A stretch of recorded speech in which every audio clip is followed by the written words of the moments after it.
ભાગ્યશાળીઓ અને દુઃખકારી પરમ કરુણા सागर सारे देवादिदेव तीर्थंकर भगवंतों ने जगत के जीव मात्र के कल्याण के लिए धर्म शासन की स्थापना की है। परमात्मा के बारे में शास्त्र में एक विशेषण लिखा गया है, निष्कारण वत्सल। परमात्मा निष्कारण वत्सल है। वात्सल्य यानी कि अंदर से उभर रहा हुआ प्रेम भाव, इसको वात्सल्य कहते हैं। इस जगत में अपन को किसके पर वात्सल्य होता है? आप लोगों को इस जगत में किसके पर वात्सल्य होता? वात्सल्य यानी कि प्रेम, लागणी की संवेदना आपके हृदय में किसके पर होती है? जिसको जिनको मोह की वजह से अपना माना है और जो हमारे स्वार्थ में सहयोगी बनता है, उनको ही हम प्रेम दे सकते हैं। ये हमारी कमजोरी है भाग्यशाली। कभी आपने खुद की वृत्तियां के बारे में सोचा नहीं है। आप प्रेम उनको ही दे सकते हैं कि जो आपके स्वार्थ की परिपूर्ति में सहयोगी होने वाले, यानी कि वास्तव से आप आपके स्वार्थ को ही प्रेम करते हैं। दूसरे व्यक्ति को मैं प्रेम करता हूं, वैसा जो आप मानते हैं ना, वो आपका भ्रम है। दूसरे को मैं प्रेम करता हूं, वैसा जो आप मानते हो ना, वो आपका भ्रम है। एक बात जमती है नहीं जमती है ना, तो मैं आपको बताता हूं। आपको आपका बच्चा पर प्रेम होता है, बच्चा के लिए पैसा खर्चना पड़ता है, बच्चा के लिए समय भी निकालना पड़ता है, तो आप सब प्रेम से पैसा और समय का खर्च करते हैं। सही बात। ये बच्चा पर प्रेम है ना, मैं कहता हूं ये बच्चा पर प्रेम नहीं है, ये आपका भ्रम है।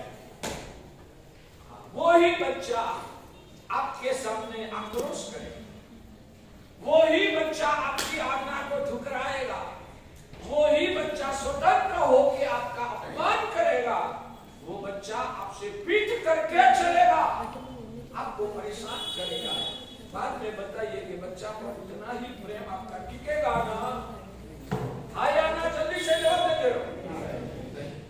तो पहले भी वो आपका ही बच्चा था, अभी भी वो आपका ही बच्चा है। पहले प्रेम होता था, अभी प्रेम क्यों नहीं?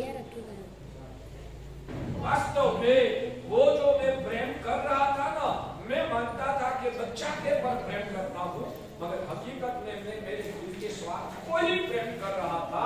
आज भी बच्चा तो वही है, मगर मेरा स्वार्थ टूट रहा है, इसलिए उनके पर मेरा प्रेम नहीं उभरता।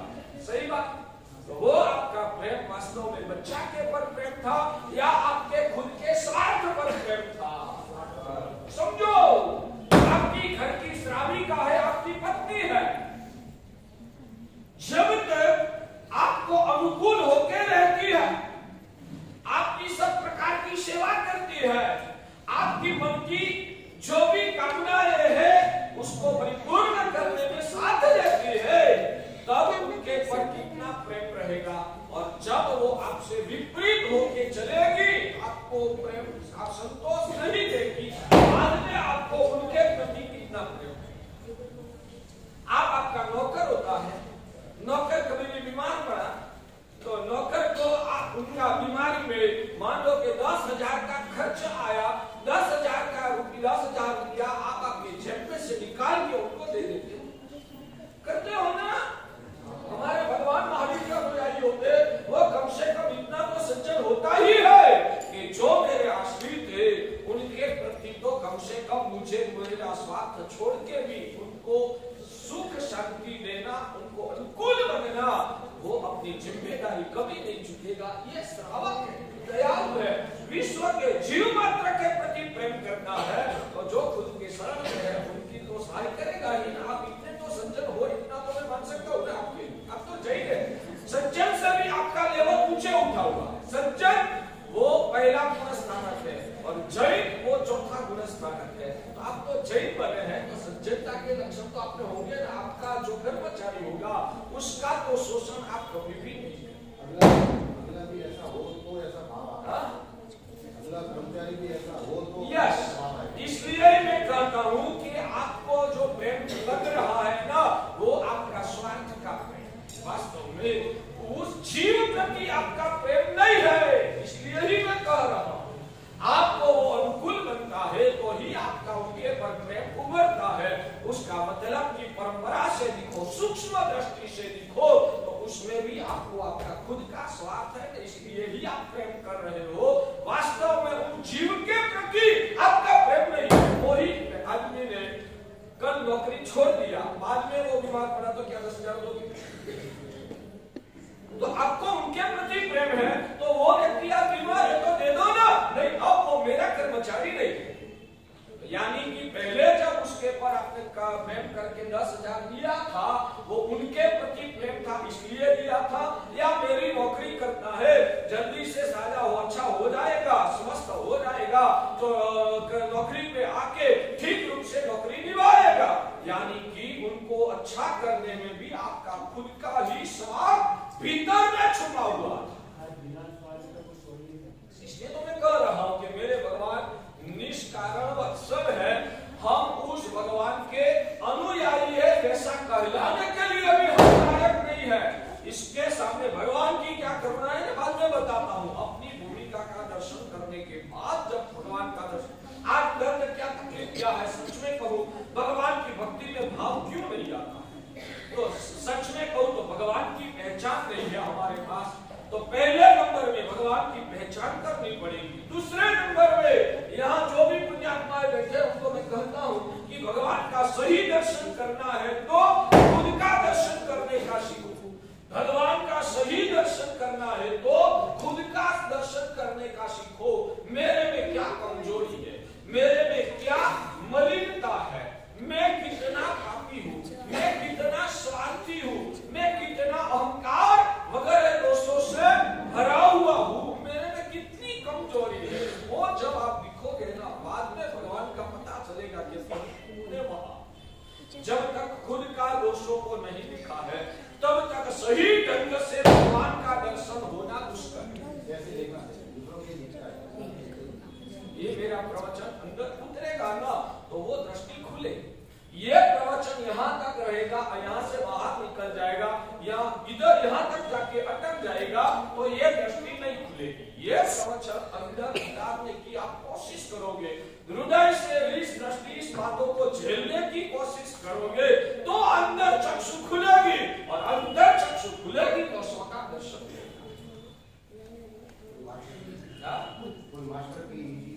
मास्टर की खुद का स्वार्थ को मजबूत बनाओ, खुद का स्वार्थ को मजबूत बनाओ।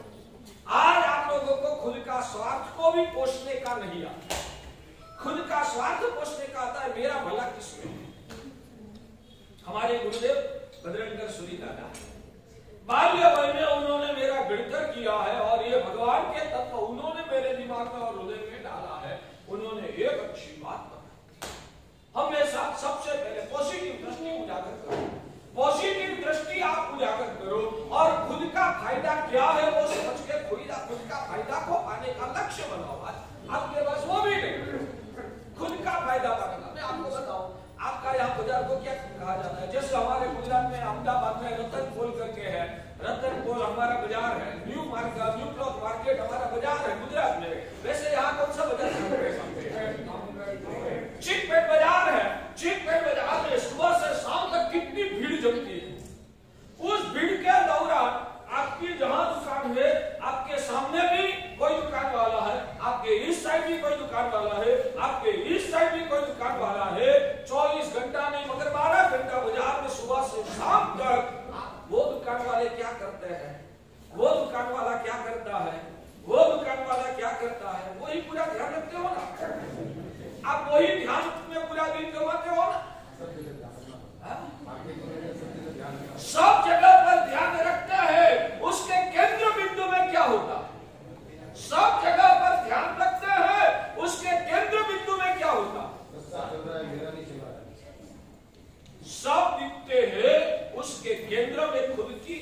दुकान होती है, मेरा धंधा कैसे जमे। सामने वाला को भी मैं दिखता हूं तो उसमें लक्ष्य तो वही है कि मुझे धंधा में क्या चेंजेस लाना। आसपास वालों का भी दिखता हूं मगर लक्ष्य वो होता है कि ये सब परिस्थितियां दिख के मुझे कहां बदलाव लाना है, वही केंद्र में रहता है ना। आप इनका भी कुछ दिखो, पीछे वाला भी कुछ दिखो, इस साइड वाला भी कुछ दिखो, कुछ भी आप दिखते रहो, उसमें केंद्र में तो वही होता है कि इसमें से मुझे क्या सीख के मेरे में क्या बदलाव लाना है। उस दृष्टि से ही आप दुनिया को दिखते हो ना। क्या आप बोलते हो, मैं आपको अच्छी तरह से आप जो भी दूसरे को दिखते हो वो खुद में क्या बदलाव लाना है, उस भावना को केंद्र में रखकर दिखते हो या खुद को भूलकर दूसरे की निंदा कुचली राग द्वेष करने के लिए आप दूसरे को दिखते हो। आप दूसरे को किस लिए दिखते हो, जवाब दो जवाब। तो बस सुधरना है, अपना उत्थान करना है ना, तो सम्यक समझदारी को विकसित करना होगा। जब तक सम्यक समझदारी विकसित नहीं की है ना, तब तक आप भगवान के पास जाओगे ना तो भी आत्मा को शायद नुकसान हो सकता है। गुरु के पास जाओ ना तो भी शायद नुकसान हो सकता है। धार्मिक शास्त्रों की पढ़ाई करो ना तो भी आपकी आत्मा को नुकसान हो सकता है। आज सबसे बड़ी दर्द की बात यह है कि आप भाषण में भी आते हो ना या प्रवचन भी सुनते हो ना, तो कभी कभी कोई ऐसा भारे कर्मी आत्मा होता है जो नेगेटिव दृष्टि से महाराज साहब ने बोलने में गलती कहा, महाराज साहब ने पूरा प्रवचन अच्छा दिया मगर ये जो बात बताई ना वो नहीं जमती है, वो शास्त्रानुसारी नहीं। पूरे 1 घंटे के प्रवचन में महाराज साहब ने गलती कहां किया, वो क्या गलत स्टेटमेंट दिया, ये बात ठीक नहीं है। सब ऐसे नहीं होते, आप तो सब सज्जन पुण्यात्मा है, आप भूल करते हैं, आप सभी की बात है।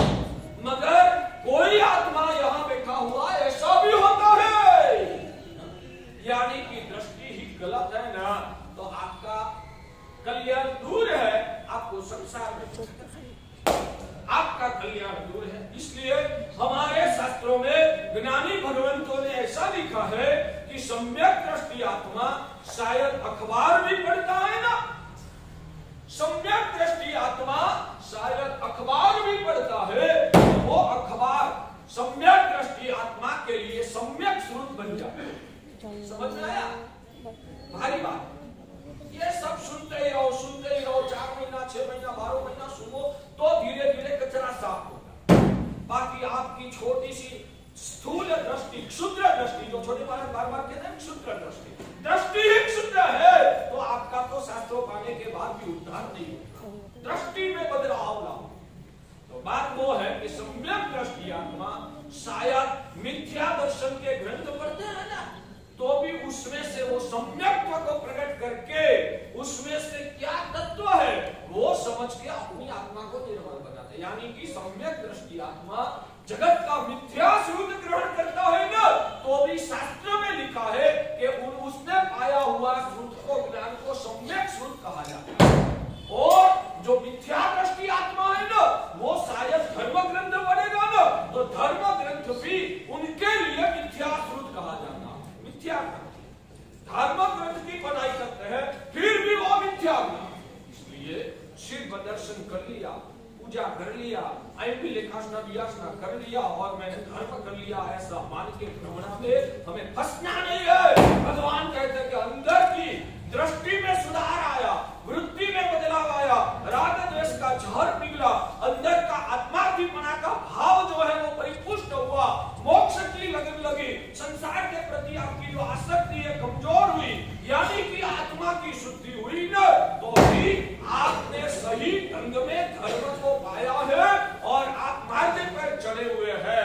बाकी कितना भी धर्म करते रहो, अंदर की आत्मा जो भावाभिनंदी है, अंदर की आत्मा स्वार्थी है, अंदर की आत्मा मोह से ग्रस्त है, अंदर से संसार के विषयों में ही आप चिपके हुए हैं और कहीं पर भी आपको गुण दर्शन नहीं होता है, दोष दर्शन ही ज्यादातर होता है। भगवान कहते हैं कि धर्म करने के बाद भी अनंत काल तक इस संसार में तू भटकने वाला। जमता है अंदर का उत्थान करो भाग्यशाली। धर्म तो दवाइयां है, ये दवाइयां के माध्यम से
इसलिए पूछे, जो हम गुजरात में प्रवचन करते हैं ना, उसके पैमाने में आप लोगों का लेवल गलत मत लगाना, मगर वास्तविक सत्य दिखा रहा हूं कि गुजरात में हम जो प्रवचन करते हैं उसके पैमाने में आप लोगों का लेवल बहुत नीचे लगता है।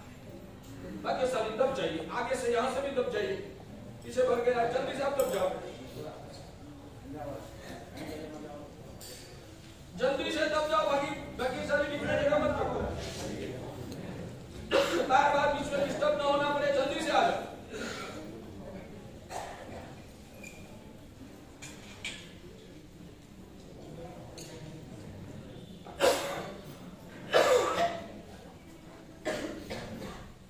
बीच में भी बहुत जगह है, आगे आ जाइए, जाजम का मोहब्बत छोड़ दीजिए बाकी सारे, हाँ, और नीचे नहीं बैठने के कल से बेटा से लेके आइए। चलो आगे चलता हूं। तो सही धर्म की सही परिभाषा क्या है? कि हम लोग यही मानते हैं पूजा करना, मंदिर बस ये 4 महीना आप सुनते रहो, उसका पान करते रहो, श्रद्धा बहुमान से एक एक पद को झेल के उसके पर स्वाध्याय अनुप्रेक्षा करते रहो। भगवान की कृपा से वो का जहाज जब निकलेगा ना, तब ये वास्तविक धर्म का रहस्य हाथ में आ। फिर से मूल बात पे आता हूं कि भाग्यशाली हमारे हृदय में आज जिनके प्रति भी हम प्रेम मानते हैं ना, वो हमारा प्रेम स्वार्थ की आधारशिला पर टिका हुआ है, उनका जीवन के पर आपका प्रेम निर्भर नहीं। प्रेम का 2 आधार है, एक सामने वाला जीव है, वो जीव है, उसका जीवत्व को द्रव्यास्तिक नहीं की गलती बात, द्रव्यास्तिक नहीं से वो कितना क्रोधी है, वो कितना लोभी है, वो कितना स्वार्थी है, वो कितना मायावी है, वो कितना राग द्वेष से जुड़ा हुआ है, उससे लेना देना अंदर में तो वो ऐसे तो भगवान जैसा पवित्र जीव ही है। कल वो भी मोक्ष में जाने वाला है। आज कर्म की लीला की वजह से, कर्म की वजह से वो कर्म के अंदर में फंसा हुआ है, इसलिए उनका आज का पर्याय जो है वो भले गलत हो, मगर वो जीव वो गलत नहीं है। बात निकली है, उदाहरण दे देता।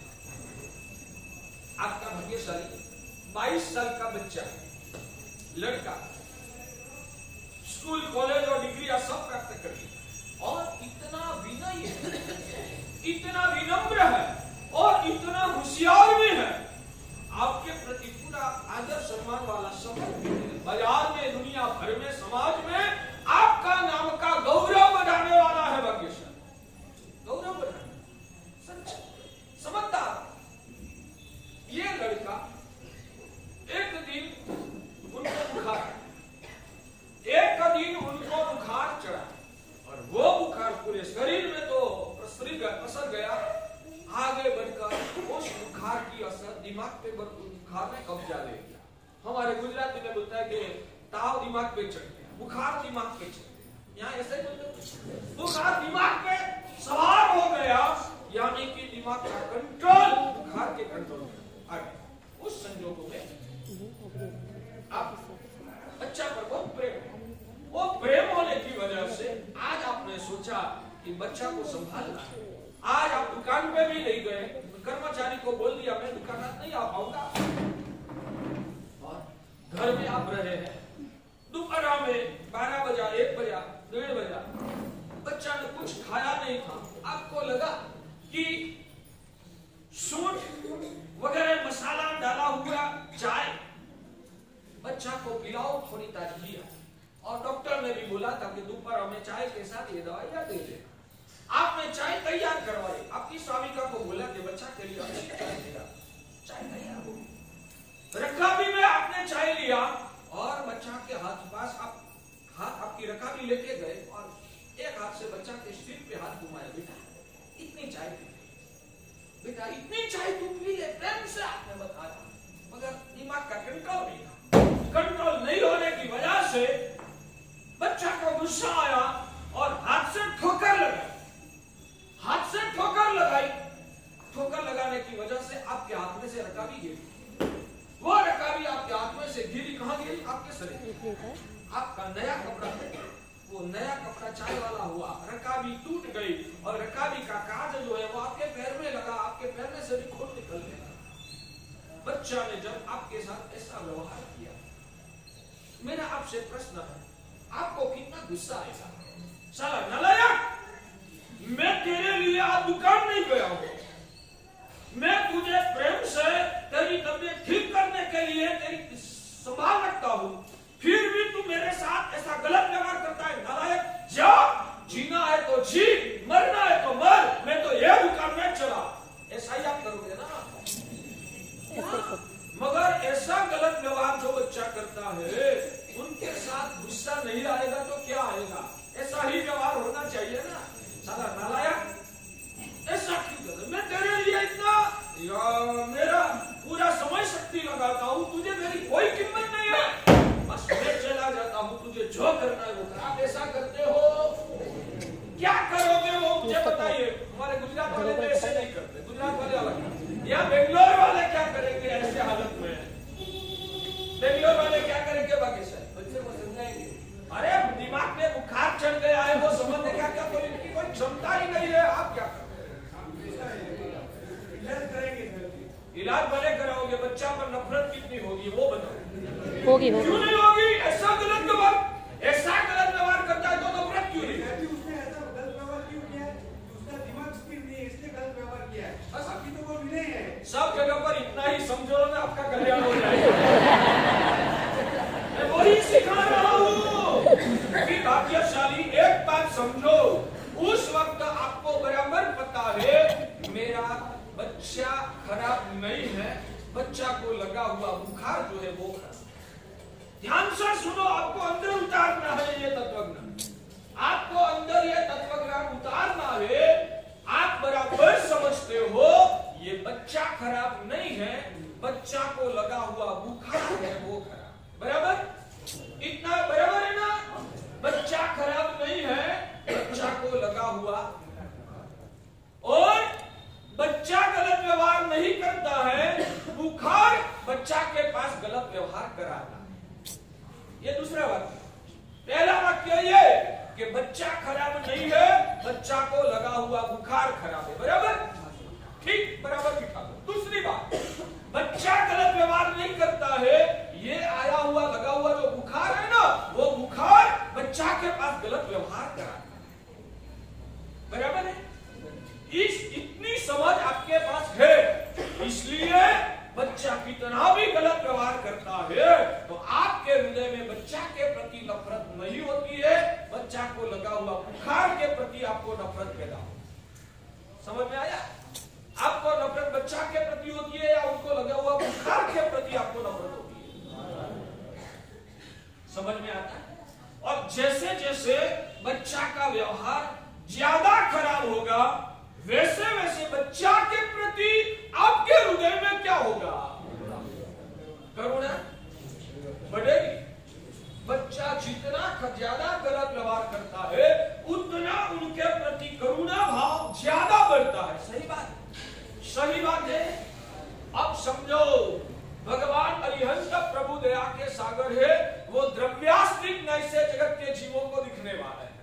वो द्रव्यास्तिक नय से जगत के जीवों को दिखने वाले हैं, इसलिए भगवान जानते हैं मेरा, जैसे आप मानते हो ना, मेरा बच्चा तो बहुत अच्छा है, मेरा बच्चा तो बहुत अच्छा है, वैसे भगवान कहते हैं कि ये जो भी संसारी जीवात्माएं आप लोगों को पापी लग रहे हैं ना, वो सब अच्छे लड़के जैसे पवित्र आत्मा। ध्यान से सुनिए ये सब बातें। आप जैसे सोचते हो कि बच्चा खराब नहीं है, बच्चा तो अच्छा ही है, गलत व्यवहार करने वाला भी बच्चा तो अच्छा ही, वैसे इस जगत में ज्यादा से ज्यादा भयानक क्वालिटी के पाप करने वाले कितने भी पापी आत्मा हो, भगवान दिखते हैं।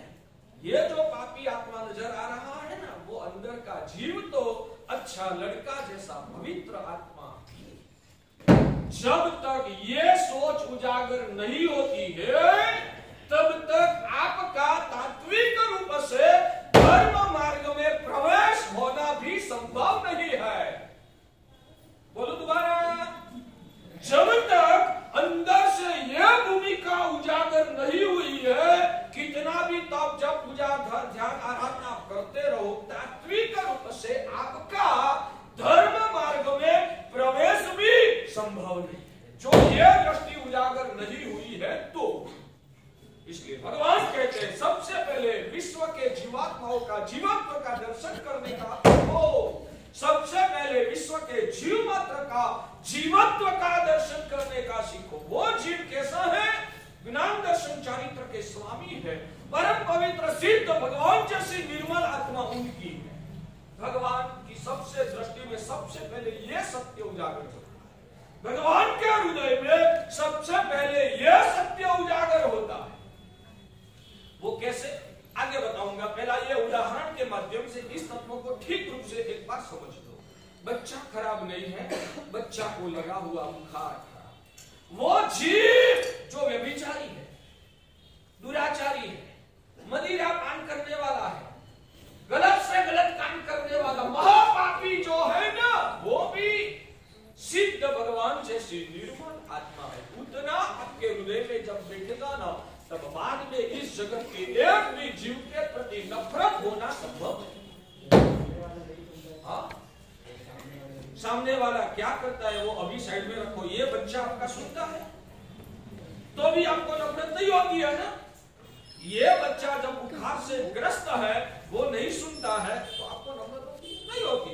इनको भी कोई कर्म का मोह का बुखार लगा हुआ है। इनको भी ये जो जीव है ना, सबसे पहले इस सत्य को मैं आपको रिक्वेस्ट करता हूँ, ये जो प्रवचन करता हूँ ना, आप लोगों को भव सागर से बचाने के लिए, आपकी आत्मा को निर्मल बनाकर ऊंचे उठाने के लिए मैं ये प्रवचन करता हूँ। तो इस पदार्थ को समझ में नहीं आया तो आप प्रेम से पूछो, मगर समझ में आया तो मन में संकल्प करो कि आज के बाद मैं इस जगत में हर जीवों में जीवत्व का दर्शन करूं। मेरे गुण ऐसा लगता है। दूसरे जीव जो ये सिर्फ उदाहरण देता। उसमें से अपन को जितना ग्रहण करना है वो ही ग्रहण करना है। उस जगत के जीवात्माओं ने भी आपके पर, ये बच्चा ने तो क्या किया, ये जगत के सभी जीवात्माओं ने आपके पर अनंत उपकार आज तक किया है। आप निगोद से उठकर यहाँ तक पहुंचे हो ना, उसमें भी ये सब बैठे हुए ने विश्व के सभी जीवात्माओं का आपके पर उपकार मानते हो। चलो एक नई बात, ये बात अधूरी रखता हूं या मुझे याद दिला, बच्चा का उदाहरण का उपनय समझना है, वो मैं समझाऊंगा। मगर जब ये भाग्यशाली ने ये प्रश्न किया है ना, मजा का उसका पदार्थ आपको खोल के आप बताना। भगवान अरिहंत प्रभु के लिए, अरिहंत परमात्मा के लिए ललित विस्तरा नाम के ग्रंथ में, ललित विस्तरा नाम का ग्रंथ की रचना आचार्य हरिभद्र सुरीश्वर जी महाराज ने की। उस ग्रंथ में हरिभद्र सुरीश्वर जी महाराजा ने प्रभु का गुण वैभव का वर्णन किया है।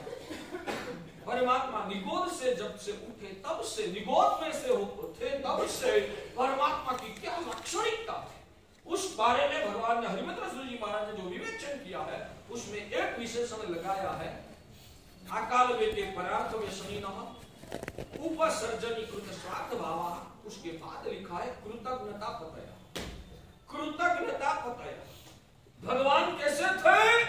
कृतज्ञता पतय, यानी कि कृतज्ञता गुण के स्वामी थे। कृतज्ञता गुण के स्वामी थे भगवान। कृतज्ञता यानी क्या जानते हो? कृतज्ञता शब्द सुना है आपने? कृतज्ञता शब्द का मतलब क्या? कृतज्ञता शब्द का मतलब ये है कि आज तक जिन्होंने खुद के पर उपकार किया है, उन सभी का उपकारों को विनम्र भाव से स्वीकार करें। वो मेरे उपकारी है, मैं उनका ऋणी हूं। ये गुण जिनका पराकाष्ठा तक पहुंचता है ना, वो ही तीर्थंकर बन सकता है। आज हमारी दशा ये है, हमारे माता पिता का भी हम उपकार याद नहीं करते। कितने हम दिट्ट हुए हैं, कितने हम निचली कक्षा में गिर गए। आप लोग कितना भी भगवान की पूजा करो, सामायिक करो, सुपात्र दान करो, करोड़ों का दान कर दो और मान लो कि मेरा तो कल्याण हो गया। भगवान कहते हैं बेसिक तेरे अंदर में जो पात्रता चाहिए, अंदर में जो गुणों का वैभव प्रकट होना चाहिए, उस बारे में तो दरिद्र है। भगवान के बाहर से कितना भी धर्म कर लिया, अंदर की आत्मा का परिवर्तन नहीं आया है, तो समझना कि आपका कोई कल्याण होने वाला नहीं। ऐसे पात्रता के बिना किया हुआ धर्म से आत्मा का कल्याण नहीं होता। पात्रता उजागर होने से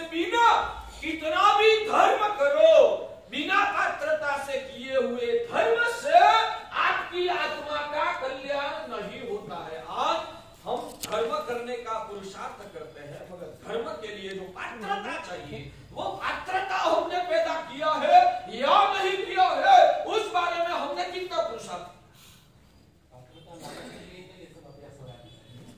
अभ्यास होता होगा तो जरूर पात्रता आएगी, मगर वास्तव में पात्रता उजागर करने का स्वप्न भी आता है। पुरुषार्थ तो छोड़ो, पुरुषार्थ को साइड में रखो, स्वप्न भी आता है कि मुझे पात्र होना है, स्वप्न आता है। हाँ, एक स्टेप में पहला स्टेप की, इसलिए मैं पुरुषार्थ की बात तो साइड में रख लिया, स्वप्न की बात करता हूँ। आपको स्वप्न आता है कि मुझे पात्र होना है?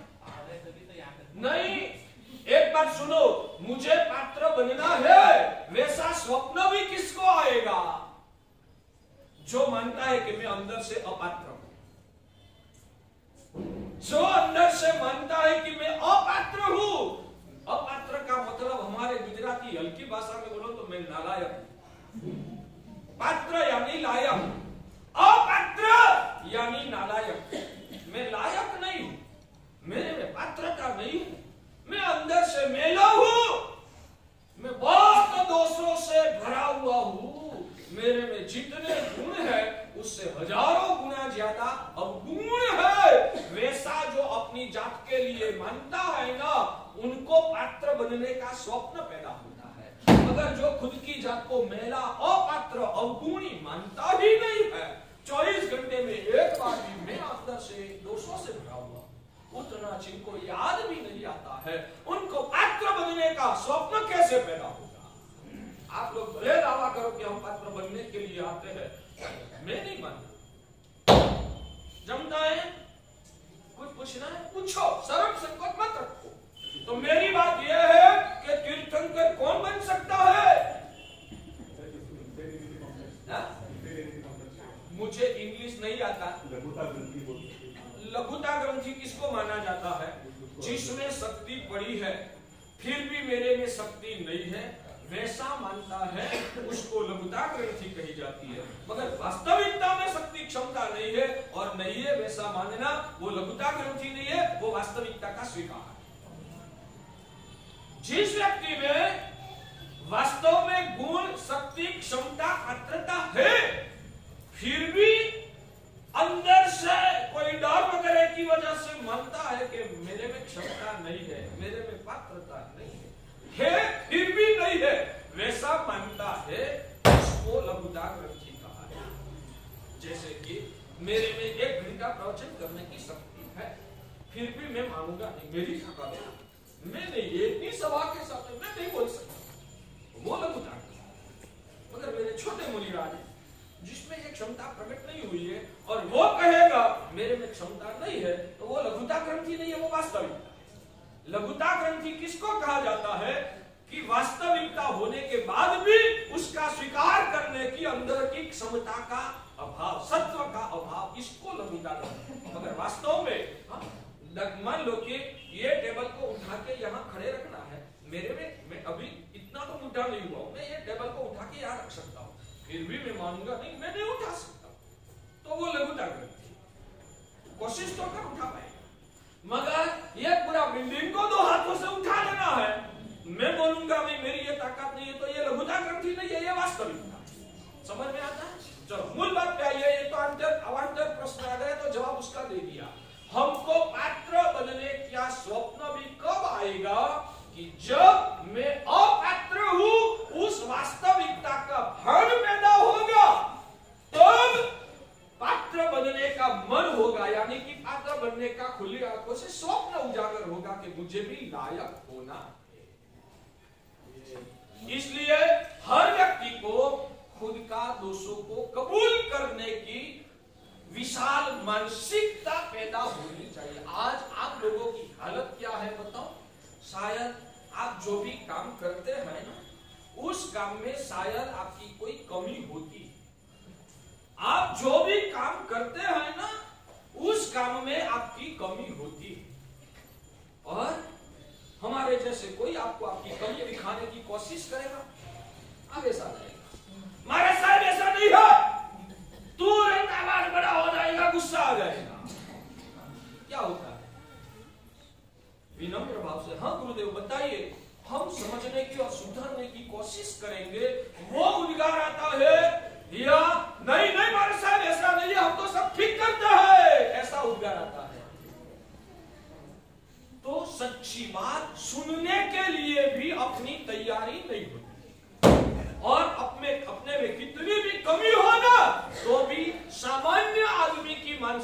वो ही रहती है।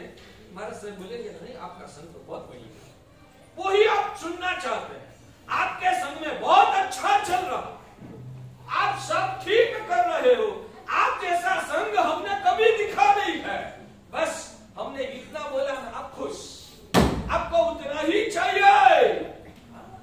सुधरने की बात तो कब आएगी? मैं बिगड़ा हुआ हूं वैसा स्वीकार करने की उदार मानसिकता पैदा होगी ना तो सुधरने का मौका मिलेगा।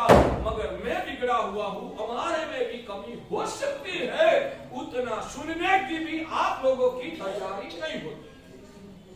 हमको भी आपको संकलेश न हो, आप लोगों को संकलेश न हो, इसलिए हमें भी कभी बोलना पड़ता है नहीं आपका संकट बोलते हैं, क्योंकि समाधि से आगे बढ़ेगा। मगर अंदर तो मानता ही है कि मैंने आज तक 40 संघों में चौमासा किया।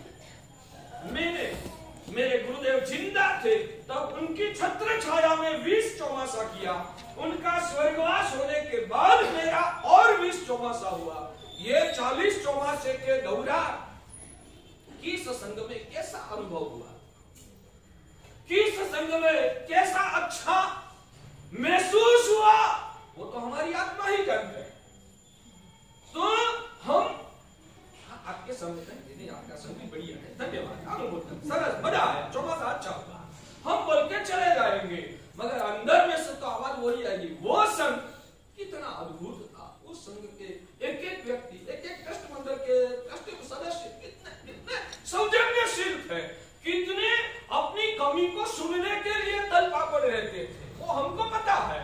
तो शायद हम उनकी प्रशंसा यहाँ करेंगे, आप लोगों को शायद अंदर में बेचैनी हो जाएगी, ऐसा करना नहीं, हाँ नहीं आप सब अच्छे करते हम बोल के निभाएंगे।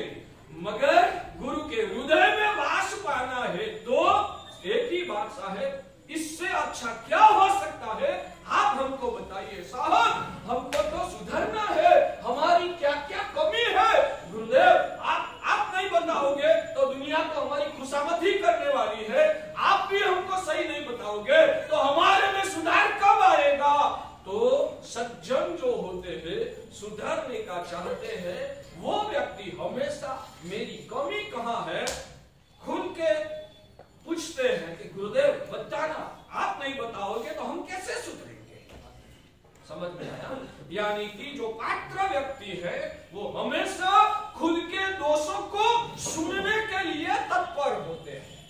आप सभी के लिए समझना है, आपको कोई आपका दोष बताए तो अच्छा लगता है, या कोई आपका दोष बताए तो आपको बेचैनी होती, तो समझना पात्रता नहीं है। समझ में आया? जमता है तो मैं भगवान की बात कर रहा था, भगवान के लिए शास्त्र में बताया है, अकाल में ते परार्थ व्यसनिनः उपसर्जनी कृत स्वार्थभावः कृतज्ञता बताया। भगवान अरिहंत प्रभु कृतज्ञता के स्वामी थे, कृतज्ञता गुण के स्वामी थे। कृतज्ञता गुण का मतलब क्या? दूसरे ने मेरे पर क्या क्या उपकार किया है वो याद रख के उनके प्रति विनम्रता का भाव, सौजन्यता का भाव, ऋण स्वीकार का भाव उनके अंतर में रखना, वो कृतज्ञता है। दोबारा बोलो, दूसरों ने मेरे पर क्या क्या उपकार किया है वो याद रख के उनके प्रति विनम्र भाव रखना, उनके प्रति सौजन्य भाव रखना, उनका ऋण स्वीकार का भाव हृदय में रखना, वो मेरा उपकारी है, मैं उनका ऋणी हूं। वैसी सोच को शास्त्र में कृतज्ञता भाव कहा जाता है। भगवान के बारे में बात करूंगा, भगवान अरिहंत परमात्मा की कृतज्ञता कैसी होती है वो मैं बताऊं। भगवान अरिहंत होते हैं ना, तो जगत के जीवों का उपकार, भगवान अरिहंत होते हैं तो जगत के जीवों का उपकार मानते, ये जगत के अनंत जीवों का उपकार है कि मैं यहां तक पहुंचा। समझ में आता है? नहीं आएगा? खोल के बताऊंगा। हाँ, वही बात खोल रहा। जगत के जीवों का मेरे पर उपकार है। सच में बताइए, भगवान ने हमारे पर उपकार किया है या हमने भगवान पर उपकार किया है?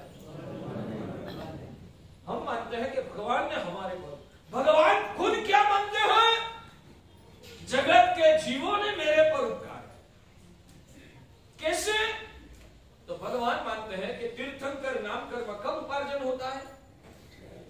थोड़ा डीप में जाऊंगा। तीर्थंकर नाम कर्म उपार्जन भाग्यशाली कैसे होता है? जो होवे मुझे शक्ति ईशी, विश्व के सभी जीवात्माओं को संसार के सभी दुखों से छुटकारा दिलवाकर शाश्वत सुख की प्राप्ति कराना है, वो भगवान के मन में भाव पैदा होता है।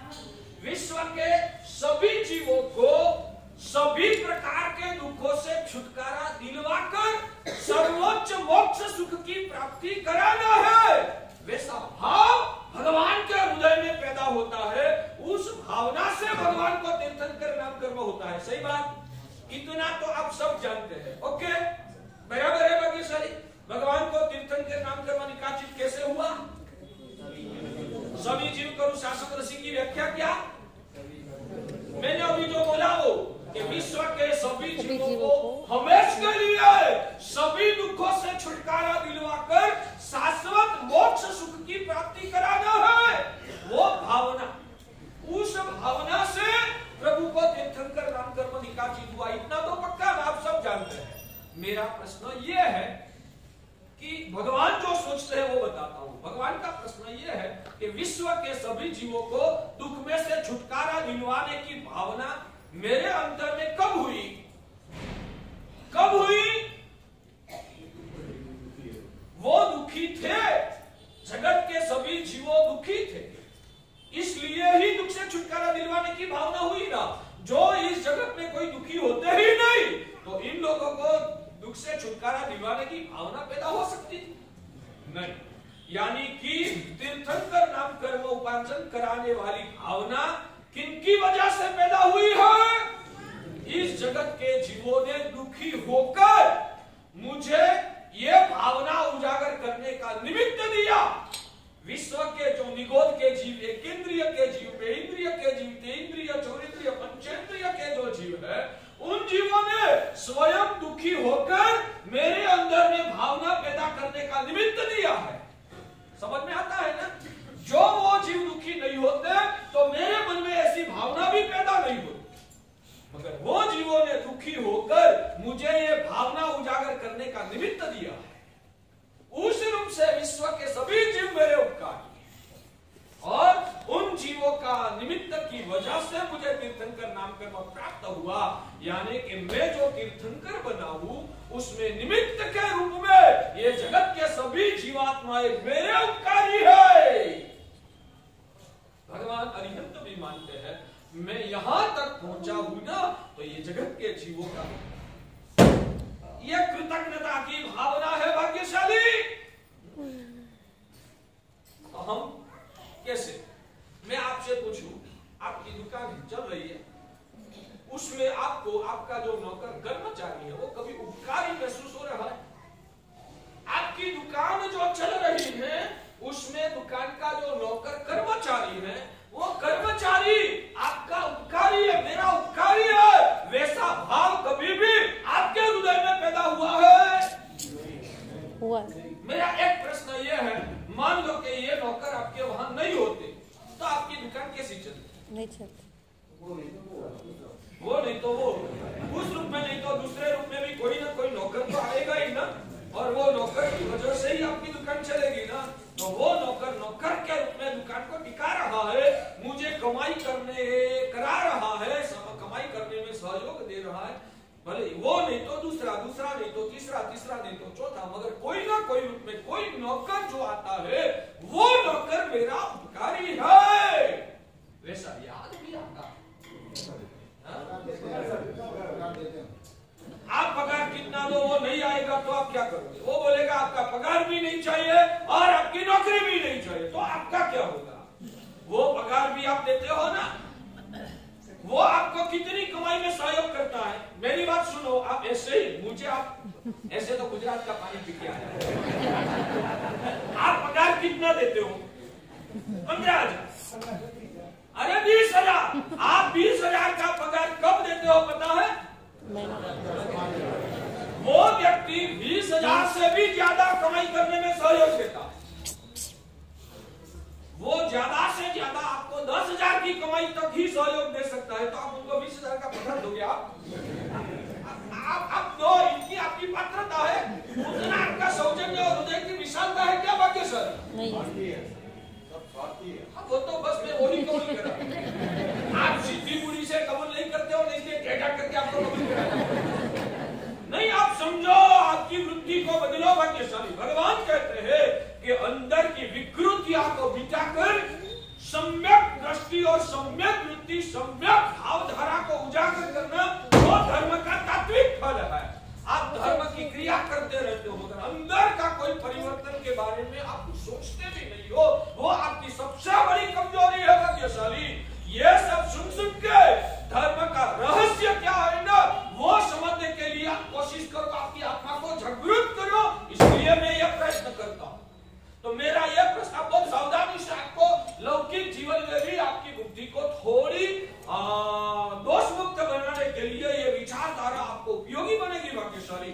जब भी आप नौकर को 20,000 का पगार देते हो, मैं दावा करके कहता हूँ वो नौकर शायद आपको 50,000, लाख रुपया, 2 लाख रुपया की कमाई करने में सहयोग देता है ना, तब आप उनको 20,000 देते हो। आप महान है या वो महान है, एक अपेक्षा से उनका पुण्य गच्छा है, इसलिए वो 20,000 में नौकरी करेगा, उसमें ही उनका कर्म क्षय होने वाला है। वो एक अलग सोच है।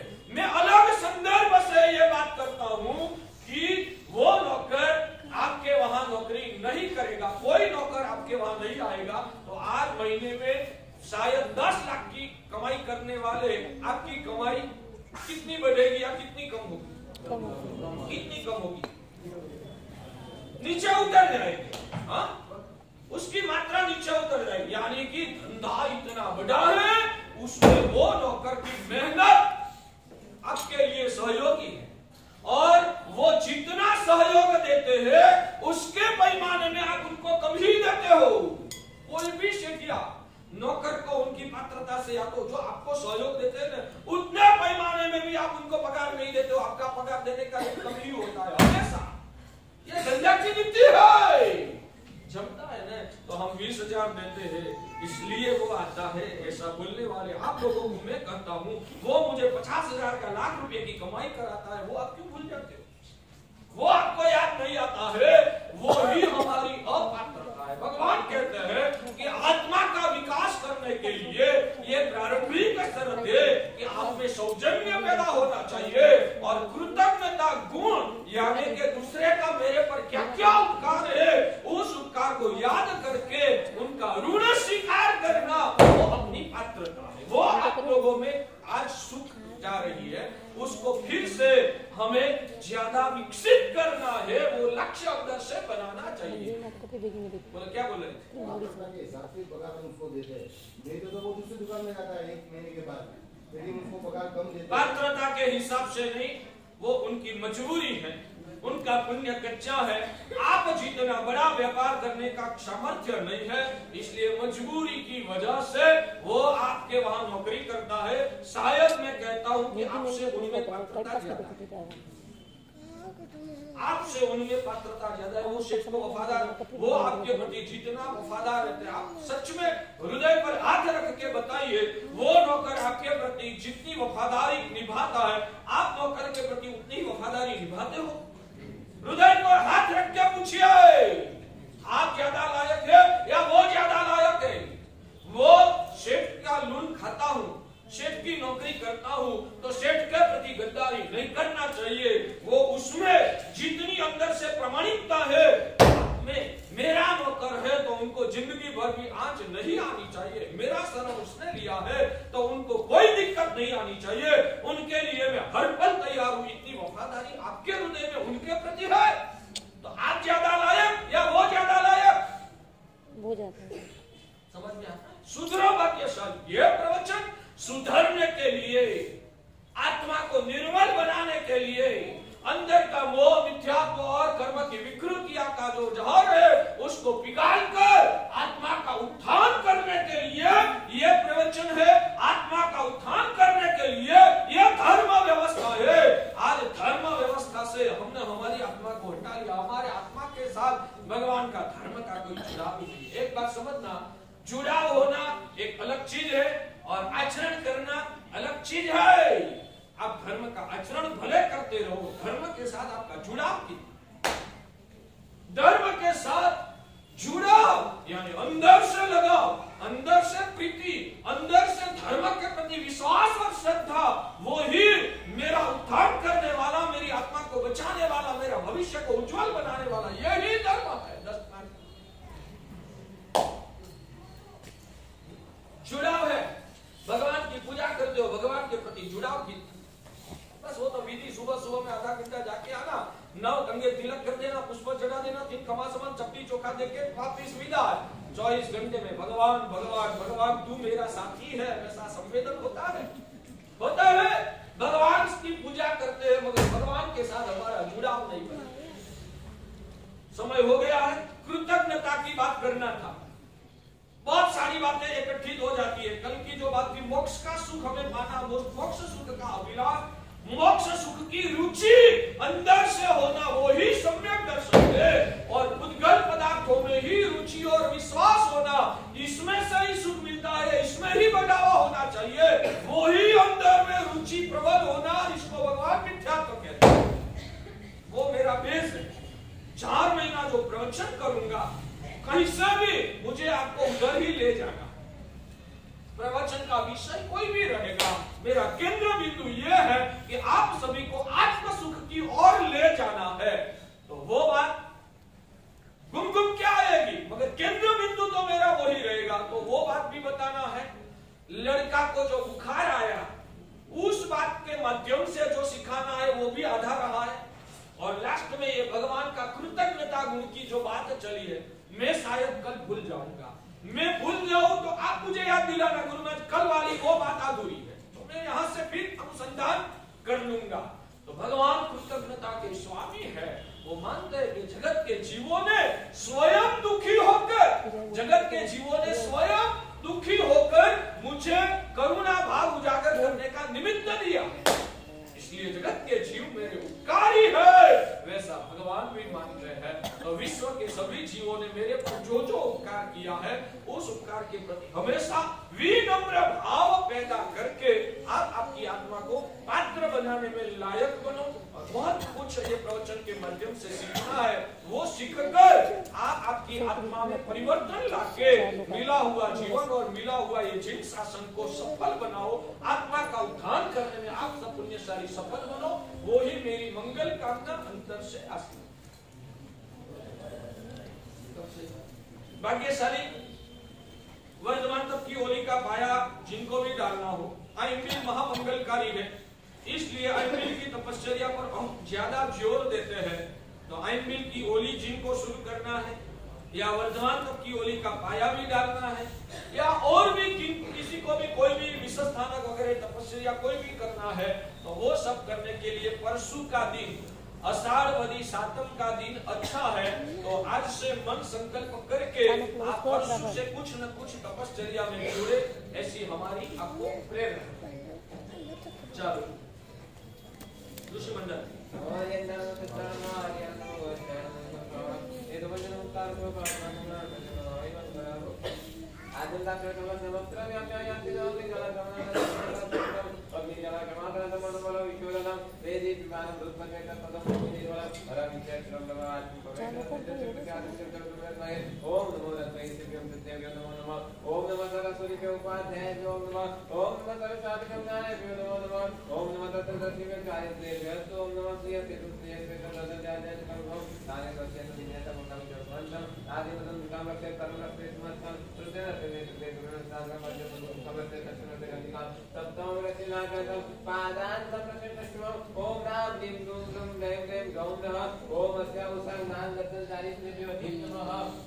पूर्वं प्रणवता संतता देखो द्वयं किवचता संगादन सुगाकांति सुमिनु कारामुदम जनमाकराज्या वंदेति ज्ञान दर्शनदानि तेभ्यो नमो भद्रे इंसादा संगमता जमूल कदरो दिखो कारणं प्रतिष्ठा अलदाते जगेश काष्टान भीष्मे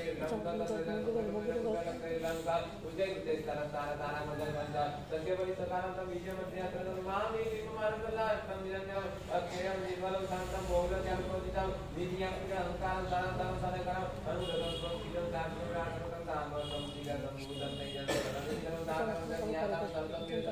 परावरं प्रातितं परं पंचमण महावणं स्वरं च परारं सकलं निष्कलं कृष्णं विवृत्ति कादिवलितं निरंजनं नीलाकान्तं नीलकण्ठं ईश्वरं ब्रह्म समुद्रं सुष्ठं सिद्धमन्दिरं ज्योतिर्महादेव लोका प्रदानं ओम ह्रीं सरः वरदाय नमः विश्व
विशाल आदि से बाला से पति आचरणादि सब प्रभु जय क्रांति नारी अससास बोल जामा कारण से ये सब तो बात ये पठंदी दिने दिने देशम रदले प्रभव दिन जाम समाता दिना साधन से बड़े दोस्तों में महासी जो जीवन में सबसे दी दूसरे दोस्तों में भवे दोस्तों के गुण बदम प्राप्त से सुधारना परमानंद गणित विष्णु में बहुत ज्ञाता कल्याण से सोचते गता अर्पण तो भी प्रदोनी वर्तते इदम सोत्र महास्तोत्र सुत्रियं कर्म वर्णा स्मरणा चापा लभ्यते परमं जयम्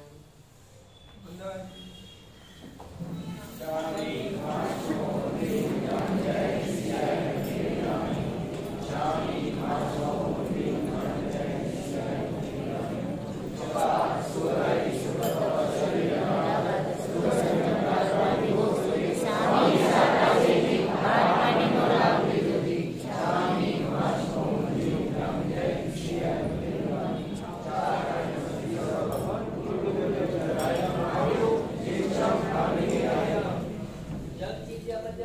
बच्चे पाने में जाते आलावे सदा विचार से समाधान से बात उस बात है जबकि की मंत्र बिना परिणाम को बात का दुबे जा हम जान शामी शामी मासो दीना लक्ष्मण उपवास सुरे मतलब प्रैक्टिस किया पढ़ा कोशिश ना कोशिश भाई आनंद छत डाले मनुष्य आईपी एकांश बियास वर्षी 7 वर्षे वे सुरे कोली स्टाफ जो छंद काले निजाम यो आईपी लोग दिखाई लेवा कीर्तन संसार के जगह एकांश से किया खाई देवी बिहार जागरे खाने और मनुष्य देव सर्व मंगल मंगल्यं सर्व कल्याण कारणं प्रदानं सर्व धर्माणां जयं जय